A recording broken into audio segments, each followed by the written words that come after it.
السلام علیکم ورحمۃ اللہ وبرکاتہ۔ بسم اللہ الرحمن الرحیم۔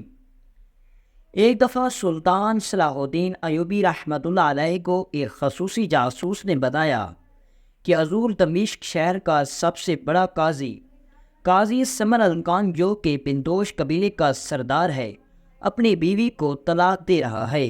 اور اس میں عجیب بات یہ ہے کہ قاضی سمر الکان نے عدالت میں اعلان کیا ہے کہ اپنی عدالت میں سب کے سامنے اپنی بیوی کو طلاق دے گا۔ یہ سن کر سلطان صلاح الدین ایوبی رحمۃ اللہ علیہ بڑا حیران ہوا کہ قاضی سمر الکان 60 سال کی عمر میں اپنی 50 سالہ بوڑھی خاتون کو طلاق کیوں دے رہا ہے۔ اور حیرانی کی بات یہ تھی کہ قاضی سمر الکان نے اپنی خاتون سے نکاح کرنے کے لیے بہت سی مشکلات، حتیٰ کہ اپنی جان کو بھی جوخم میں ڈالا تھا، کیونکہ قاضی سمر الکان کی خاتون جوجا خاتون ایک قبیلے کے سردار کی بیٹی تھی، اور اس قبیلے کے سردار کی قاضی سمر الکان کے والد کی قبیلے کے ساتھ دشمنی چل رہی تھی۔ اور حتیٰ کہ قاضی سمر الکان اپنی بیوی سے اتنی محبت کرتا تھا کہ اس پر بہت سے مورخین نے اس کی زندگی کے بارے میں کتابیں لکھیں، اور سلطان بھی اس کتاب کو پڑھ چکا تھا۔ اس کتاب کا نام تھا انوکھا پیار، کیونکہ قاضی الکان نے بڑے ہی عقل مندانہ طریقے سے اپنی بیوی کے قبیلے والوں کا دل جیتا، اور سردار کو اس کی بیٹی کے ساتھ نکاح کرنے کے لیے اس نے کیسے راضی کیا۔ جب یہ خبر سلطان صلاح الدین ایوبی رحمۃ اللہ علیہ نے سنی کہ قاضی سمر الکان اپنی زوجہ کو طلاق دے رہا ہے، اور وہ بھی عدالت میں سب کے سامنے، تو یہ بات سلطان کے لیے ہضم نہ ہو سکی۔ اور دوستو، یہاں آپ کو بتاتے چلیں کہ قاضی سمر الکان نواب نجم الدین ایوب کا قریبی دوست بھی تھا، اور نجم الدین ایوب سلطان صلاح الدین ایوبی رحمۃ اللہ علیہ کا والد تھا۔ اس لیے سلطان صلاح الدین ایوبی رحمۃ اللہ علیہ کا قاضی سمر الکان کے ساتھ خاصا لگاؤ تھا۔ جب یہ خبر پورے دمشق شہر میں پھیلی تو سلطان صلاح الدین ایوبی رحمۃ اللہ علیہ نے ایک قاصد بھیجا اور حکم دیا کہ قاضی صاحب کو جا کر کہہ دو کہ سلطان صلاح الدین ایوبی رحمۃ اللہ علیہ کے دربار میں حاضر ہوں۔ قاصد پیغام لے کر دمشق شہر میں قاضی سمر الکان کے پاس پہنچا۔ چند دنوں کے بعد قاضی صاحب قاصد کے ساتھ سلطان صلاح الدین ایوبی رحمۃ اللہ علیہ کے سامنے حاضر ہوا۔ سلطان صلاح الدین ایوبی رحمۃ اللہ علیہ نے اس کو اپنے کمرے میں لے گیا اور کہا، قاضی صاحب، ہم آپ کو اپنے دربار میں خوش آمدید کہتے ہیں، لیکن ایک بات جو پورے دمشق شہر میں پھیل چکی ہے وہ مجھے ہضم نہیں ہوئی کہ کیا آپ اپنی بیوی یعنی زوجہ کو اس عمر میں طلاق دینے کے بارے میں اعلان کر چکے ہیں۔ قاضی صاحب کہنے لگا، جی ہاں سلطان معظم، آپ نے درست سنا۔ پھر سلطان نے کہا کہ حیرانگی کی بات میرے لیے یہ تھی کہ آپ نے اعلان کیا کہ میں بھری عدالت کے سامنے اپنی زوجہ کو طلاق دوں گا۔ آخر ایسی کیا وجہ پیش آئی؟ آخر تمہاری بیوی سے ایسا کیا گناہ سرزد ہوا کہ تم نے اس عمر میں طلاق دینے کا فیصلہ کیا؟ تو قاضی صاحب بڑی بے دردی سے رونے لگا، اور اس کی آنکھوں سے آنسو جاری ہو گئے، اور وہ پھر ٹوٹے پھوٹے الفاظ میں کہنے لگا، سلطان معظم، میری بیوی جو کہ قبیلے کے سردار کی بیٹی تھی، اس کے ساتھ ساتھ وہ ایک اچھی طبیب بھی تھی۔ جب کبھی بھی کوئی ہمارے قبیلے میں کوئی سپاہی زخمی ہوتا یا کوئی قبیلے کا آدمی زخمی ہوتا تو میری زوجہ ان کا علاج کرتی تھی۔ آج تک میں نے اپنی زوجہ سے کبھی کوئی شکایت نہیں سنی، ہر وقت اس نے اللہ کا شکریہ ادا کیا اور میری بھی خدمت کی۔ لیکن پچھلے 1 ماہ کے دوران میری بیوی کی حرکات بڑی عجیب و غریب اور مشکوک تھیں۔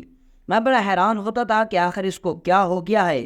وہ ہر دوسرے تیسرے دن قبیلے سے چلی جاتی، پوچھنے پر بتاتی کہ میں جڑی بوٹیاں لینے کے لیے جا رہی ہوں، لیکن جب واپسی پر آتی تو اس کے پاس ایک قیمتی گھوڑا ہوتا اور اس کے ساتھ اپنا بھی گھوڑا واپس لے آتی۔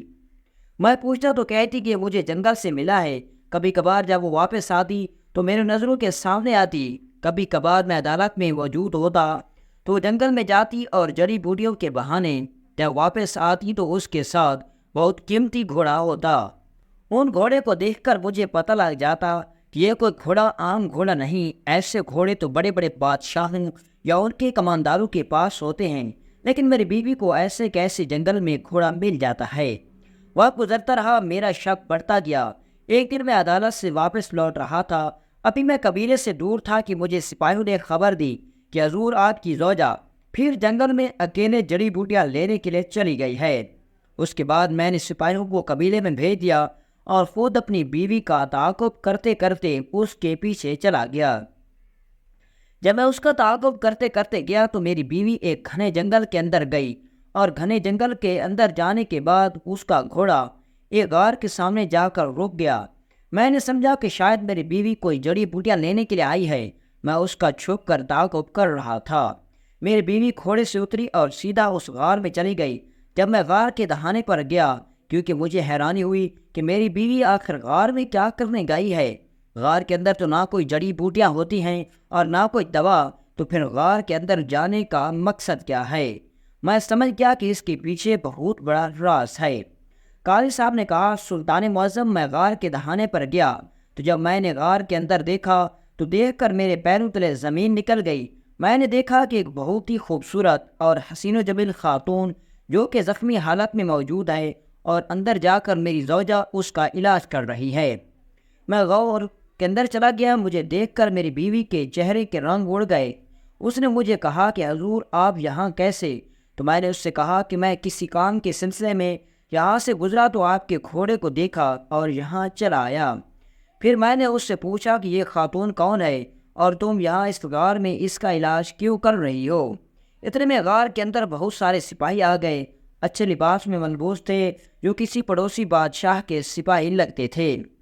میری خاتون نے بتایا کہ یہ ہمارے پڑوسی بادشاہ کی ملکہ ہے، اور شکار کرتے کرتے ان پر اچانک دشمنوں نے حملہ کر دیا، جس کی وجہ سے یہ زخمی ہو گئی، اور ابھی تک دشمن ان کے تعاقب میں ہیں، اور زخمی حالت میں ملکہ کو اپنے واپس محل میں لے جانا ان کے لیے ناممکن تھا، اور اس کا علاج بھی کرنا ضروری تھا۔ اس لیے وہ عام آدمی کے روپ میں ہمارے قبیلے میں گئے تو ان کو پتہ چلا کہ قاضی سمر الکان کی بیوی علاج کرنے میں کافی مہارت رکھتی ہے۔ انہوں نے بڑے خفیہ طریقے سے مجھ سے رابطہ کیا اور مجھے کہا کہ اگر تم تو ملکہ کا علاج کر دو تو ہم تمہیں منہ مانگا انعام دیں گے۔ یہ سن کر میں فوراً ملکہ کی مدد کرنے کے لیے آئی، لیکن جتنی میری زوجہ سچ بتا رہی تھی اتنا تھا نہیں، کیونکہ میں نے ملکہ کی ٹانگ پر زخم دیکھا جو کہ پیر کے اوپر تلوار کا گھاؤ تھا۔ وہ اتنا بڑا نہیں تھا۔ میں نے ملکہ سے پوچھا کہ تم نے اس کے بدلے کون سا انعام دیا ہے؟ ملکہ نے کہا، جب بھی آپ کی زوجہ علاج کرنے کے لیے آتی ہے تو ہم اسے اس بدلے میں ایک شاہی گھوڑا دیتے ہیں۔ میں اپنی بیوی کو اچھی طرح جانتا تھا کہ اسے گھوڑے بہت پسند ہیں، اور اس لیے مجھے پتہ چل گیا کہ میری بیوی ملکہ کے ساتھ غداری کر رہی ہے۔ سلطان بڑا حیران ہوا کہ آپ کی بیوی نے کیسے غداری کی؟ تو قاضی صاحب نے کہا، سلطان معظم ایک مہمان سے یہ اس کا علاج کرنے کا معاوضہ لے رہی تھی اور ساتھ میں اس کو دھوکہ دے رہی تھی۔ میں نے جیسے ہی زخم کو دیکھا تو مجھے پتہ چل گیا کہ یہ زخم ایک ہی بار میں مرہم لگانے سے ٹھیک ہو سکتا ہے، لیکن میری زوجہ اس پر کچھ ایسا دوا لگاتی جو آئے دن زخم بڑھ رہا تھا، اور اسی لالچ میں وہاں روز ان سے ایک گھوڑا لے جاتی۔ اس نے ایک طبیب کی طرح اس کا علاج نہیں کیا، کیونکہ وہ جانتی تھی کہ اگر ملکہ جلدی ٹھیک ہو جائے گی تو وہ یہاں سے کسی نہ کسی طریقے سے چلے جائیں گے، اور وہ شاہی گھوڑے اس کو ملنا بند ہو جائیں گے۔ تو میں نے ملکہ کو فوراً اپنے قبیلے میں لے گیا، اور میں نے اپنے ایک قبیلے کے دوسرے حکیم کو بلایا۔ اس نے ملکہ کا علاج کیا، اور دوسرے دن ہی ملکہ کا زخم ٹھیک ہونے لگا۔ تو ملکہ نے بھی میری بات کا اعتراف کیا کہ حضور آپ ٹھیک کہہ رہے تھے، آپ کی زوجہ لالچ میں آ کر آئے دن زخم کو بگاڑ رہی تھی۔ میں نے خود دل میں سوچا کہ جب میری اپنی بیوی جو ایک بار سے آئے ہوئے جو کہ مہمان اور مظلوم بھی تھے ان سے رشوت لے کر ان کا علاج کر رہی تھی، ان کے ساتھ غداری کر رہی تھی، تو اس کا شوہر ایک اچھا حاکم، ایک اچھا قاضی کیسے بن سکتا ہے؟